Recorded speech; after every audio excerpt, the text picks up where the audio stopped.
Zdravo, dragi Požežani. Moj prijatelj Lutvid i ja vas pozdravljamo iz Bijeljine, iz biblioteke Filip Višnjić. Ja sam Snežana Stević i danas na Svjetski dan čitanja naglas čitat ću vam bajku iz serijala Avanture Trbe i Dugog banjalučke autorke Jelene Kojović-Tepić. Do sada su objavljene tri bajke u obliku slikovnice i sve tri su imale različite ilustratore. Jedan je Dejan Mijatović, on je ilustrovao ovu prvu koja se zove Avanture Trbe i Dugoga. Drugu ilustrovao Nataša Jovanović, Potraga za zmajospasom, to je ova iz koje ćemo čitati i odlomak. I treća je Izgubljeni recepti doktora Zeca, nju je ilustrovala Milica Čokić. U prvoj bajci smo se upoznali sa likovima i načinom na koji su se oni sreli i sprijateljili, a to su Trba, Dugi, Princeza Zmaj i Žar Ptica. U drugoj slijedi nastavak priče. Trba, Dugi, Princeza i Zmaj uz redovne posjete Žar Ptice živjeli su dugo i srećno. I to bi mogao da bude kraj priče, ali nije. Proljeće se svojski trudilo da nadjača zimu. U dvorištu Zmajevog zamka u sumrak bi provirile visibabe, a već u zoru bi ih prekrile pahulje.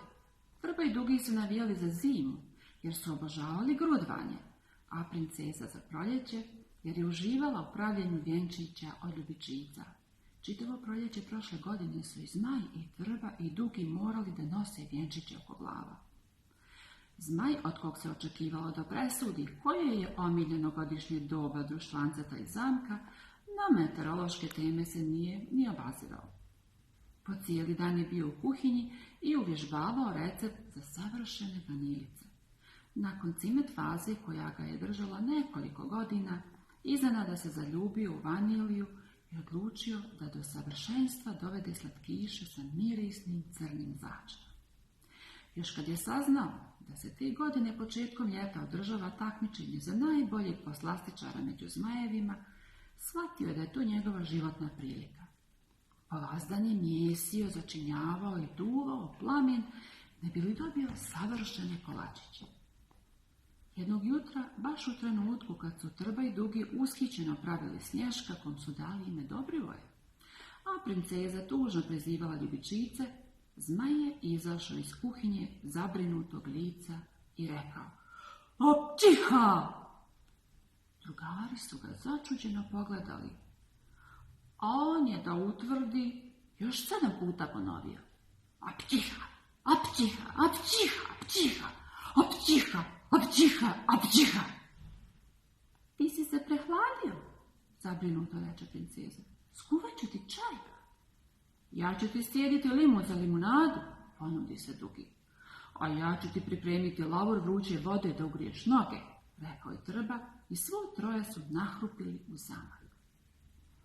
Zmaj je tužno odmahnuo glavom, pokazavši im nepečene vanilice u kuhinji. "Eto, nisam uspio ni da ih ispečem. Vi, drugari, ne znate ništa o zmajevskoj medicini. Zmajevi su veoma rijetko bolesni. Apćiha! Jedino što ih povremeno spopadne, a ni tome se ne zna uzrok, jeste upala pluća. Tako iz čista mira sirotog zmaja stigne upala i on više ne može da bljuje vatru. Taj siroti zmaj sam sada ja. Pogledajte." I Zmaj naduva obraze, kao da će izduvati plamen veličine Kilimandžara. Kašljucnu i ispusti jedan jadni dim. "Eto," tužno reče, "i to baš sad, kad mi je neophodno da vježbam savršenu temperaturu za pečenje vanilica." Švrc! Zmaj se povuče u svoje odaje. Nema ništa žalosnije od bolesnog zmaja. Princezi se oči napuniše suzama, a Trba i Dugi poljuriše za njim. "Stani, Zmaju, mora postojati nešto što može da pomogne. Tablete, neki napitak." Zmaj tužno odmahnu. "Ništa, bit ću bolestan 777 dana. Toliko traje zmajevska upala pluća." a onda mu zaigra oko.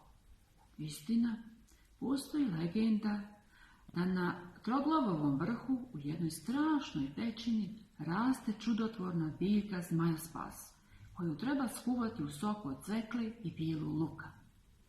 Ako zmaj to popije, odmah ozdravi, ali to je legenda. Nikad niko nije stigao na Troglavov vrh da to provjeri, tako da ništa. Sljedećih 777 dana ništa od druženja, od mojih specijaliteta, ni od takmičenja. Moje istraživanje vanilije će morati da sačeka. Apćiha! Princeza podiže obrvu i reče. Idemo li? Naravno da idemo, reče Trba. Samo kako da nađemo Troglavov vrh i kako da stignemo do tamo dovoljno brzo. Već sljedećeg trena drugari su bili u velelepnoj zmajevoj biblioteci i listali 6 tomova s naslovom Atlas zmajevih zemalja. Vidi čokoladni vodopadi, čežnjivo reče Trba udubljeno listanje jednog atlasa. Princeza mu odmah priđe i zainteresova se.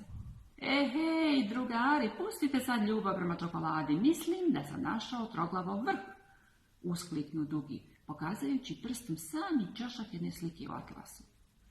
Zloglasna planina se nalazila na kraju zmajevske zemlje i svuda naokolo bila je samo močvara. 3 drugara nisu bili oduševljeni, ali prijatelji u nevolji, a kad prijatelju treba pomoć, strah je sitnica koja se rješava u hodu. Vadi srce iz peta, polazimo, reče princeza. A šta je dalje bilo? Da li su uspjeli da nađu lijek za zmaja? Možete da saznate ako pročitate nastavak ove priče.